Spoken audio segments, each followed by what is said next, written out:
నీదేది పిరగా ఓ కొండ విశ్వేశ్వరు ఏమంటున్నావు? రోడ్లు ఖరాబు ఉంటే యాక్సిడెంట్లు కావు.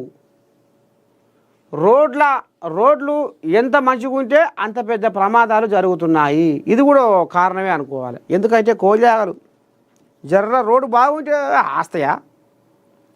తొక్కుడు దొక్కాలన్నాయి, 100 పోవాలన్నాయి, 100 పైన పోవాలన్నాయి, 120 అయినా ఏమి లేదు కానీ జంపుడే.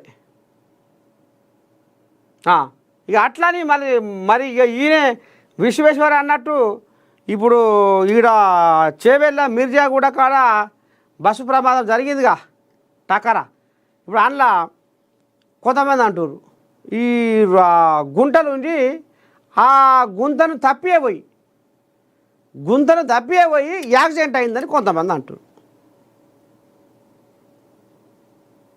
రోడ్డు బాగలేక ఆడ గుంత ఉంది, ఆ గుంతను తప్పియే పోతే పోయేసరికనే టక్కున అది స్పీడ్లో ఉంది కాబట్టి గుద్దుకుందో అంటారు. రోడ్డు నున్నగా ఉంటే ఎక్కువ ఉరుకులో పెడతారు కాబట్టి ఇట్లా టక్కర్లో ఉంటారు. ఎట్లా అయినా ఏమైనా జర్ర డ్రైవర్లు మాత్రం కొంతమంది డ్రైవర్లు విచ్చలవిడిగా తోలుతుర్రు. తెల్లందాకా కూడా నిద్ర కాసి కూడా తెల్లారంగా కూడా బండ్లు అట్లనే తోరకపోయేసరికి ఆ నిద్ర కునుకు వచ్చి ఇగో గిసోటి కథ నడుస్తుంది.